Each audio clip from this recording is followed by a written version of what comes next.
Good morning, world. It is the 8th of March, 2023, and this is Sasha Mint Grace reading from Hope's Kiss, chapter 39 and 40. Here we go. Chapter 39. Krista Baines gently tapped on Mark's open office door. He looked up and beckoned her in. A heavy woman with a short salt and pepper hair leaned over the desk to pass him the file he'd been dreading receiving. Mark Bridges studied the file he'd just been handed. He shook his head in disbelief. Now there were new charges laid. MJ was being accused of being in league with a pro-suicide cult. MJ had entered a tag of suicide in her personal blog. This attracted a multitude of suicide method seekers. Apparently, it was now against the law to write about suicide. What next? It appeared that freedom of the press was becoming obsolete, at least online. He pored over the words on the paper. The techno geeks had discovered a network that included members on 5 continents. The woman who had delivered the file was seated across from him. She reached out and shook his hand, introducing herself and filling him in that she was to be his technological liaison and was also of Canadian birth. Krista began with, whatever she was wrapped up in was really big. Apparently, the head office was in Israel. They were able to translate the communication in 25 languages. There has to be some pretty serious money behind that. They have their own internet TV station, the technological staff and facility to provide online classes for thousands around the world. And to top it all off, these people claim that everyone is able to participate in this movement of humanity. They call people globally to remember our common bonds and that we all love our mothers, fathers, grandmothers, and grandchildren. According to them, we're all brothers and sisters, and we need to choose to love our neighbor as ourselves, regardless of modern conventional community. Clans survived because they were neighborhoods where each looked out for their neighbor as though they were family. They promoted the idea that everyone in society is responsible. They promote the idea that everyone in society is responsible to each other, as well as saved by the germination of the practice of mutual responsibility towards each other as a species. If you want my opinion, she went on, I think we are the creatures in the lifeboat and the lifeboat pie. There's only one boat, and we're going to need to share our resources if we're to survive. They're proposing we brainstorm as earthlings just how we're going to change how we live to at least slow our plummet into oblivion. I believe we could end up as a landfill planet. In 1,000 years, other creatures from the galaxy will give tours of something that looks like Mars, now pocked and dimpled, cluttered with landfill, much of it poison. We will run out of room and rent out the Earth for other planets to dump their toxic waste. This will be a local dump planet. That would create a hellish pit, eh? He couldn't believe how the woman had said all these words without seeming to take a breath. She leaned over, plucked a pack of antacids from the small shelf section of the desk lamp, and helped herself to two before asking, do you mind? At which point, what was the point in discussing as they were in her gut? He couldn't help chuckle. This woman was amazing. He asked her, how did you get all that information? Krista winked at him and told him saucily, I read her mail. Still impressed, he said, wow, that's quite a chunk of information still about a huge operation. How do you remember it all? It's interesting as hell. Come on, you got to admit this lady is at least different. So much of my research is meaningless, random data that has nothing personal in it. The documents I read that she wrote are edgy and dangerous. At least she's been promoting the criminalization of marijuana for close to 20 years. She has this idea the best way to stop the practice of sexual abuse is to teach children personal boundaries when they're young, make it common culture for the topic of sexuality to be treated no different than what one is planning on eating for dinner. What she means to do is strip the profanity out of sexuality. I think that would be a great idea. Mark's face turned bright red, registering the impact of this notion. She went on to attribute MJ's essays the connection between adrenaline and testosterone and estrogen. The pheromone present is an important link in the study of the pattern of addictive and abusive relationships. This woman is cooking up some tasty food for thought, I must say. But, and a really big but here is the rest of the world don't necessarily agree with this kind of thing. But you haven't heard the core of it all, that the state finds so damn terrifying.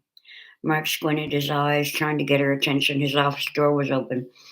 She should watch what she was spouting. Her employers were the state. They might take offense to be defamed like this. He asked, how can you be employed by an institution you seem antagonistic towards? Smirking, she replied, I'm a subcontractor. I am independent.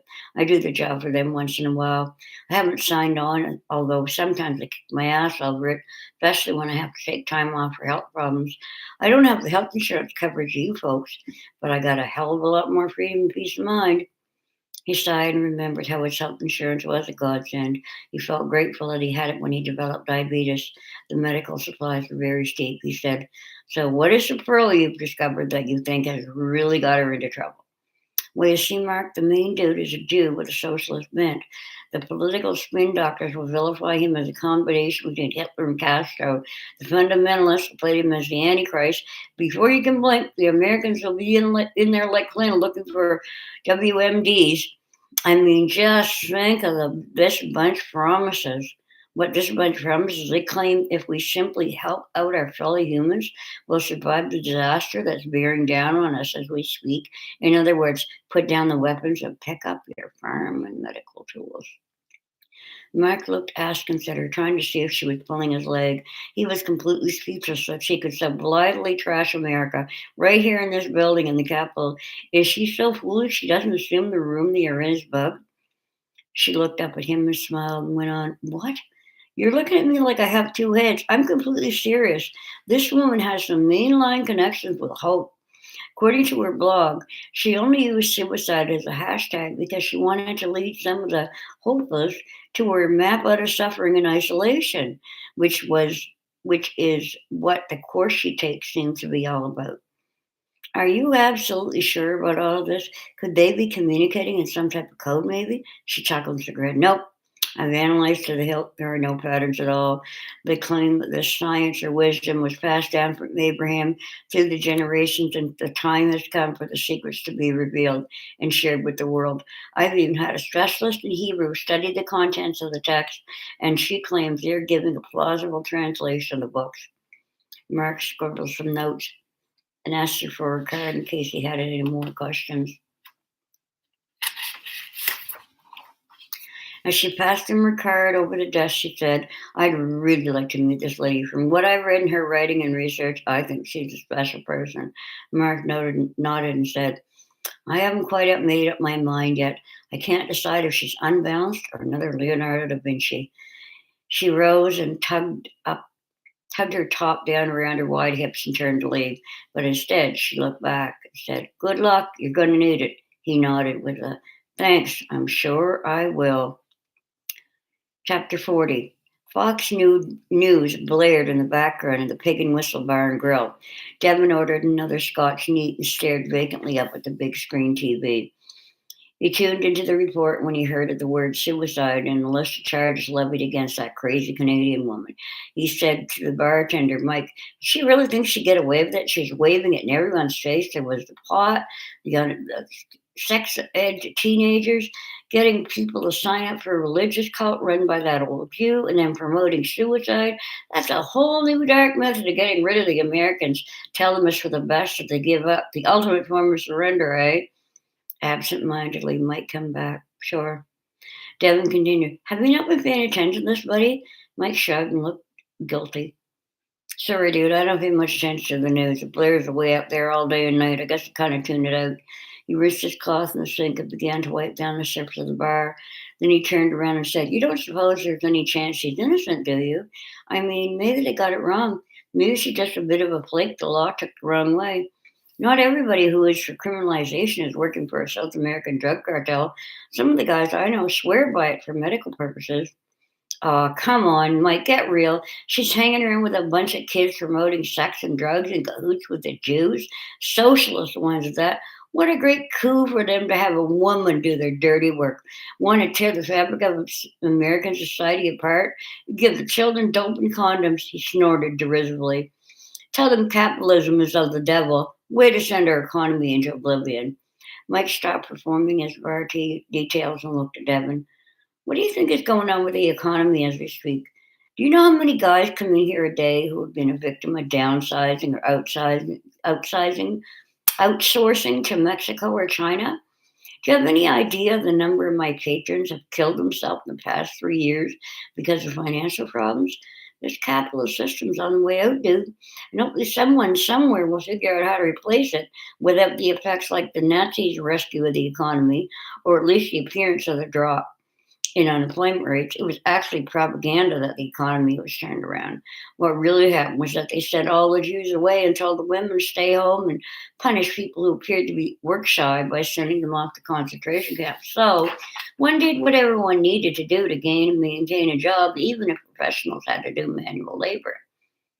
Devin says, "Geez, Mike, I was just making conversation. I didn't want to lecture. Anyway, where'd you pick up all that stuff?"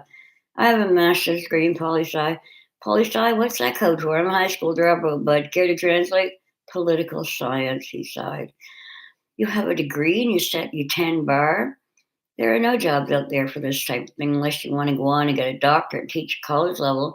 I'm already in debt close to 60 grand in student loans. I can barely pay that every month and still afford to keep a roof over my head. It's a good thing my meals are included in this job." Devin raised his eyebrows and shifted uncomfortable on his stool. "I'm sorry, man, that blows. To have sunk all that money to get a good job and then end up here with all us flunkies whining at you all day and night."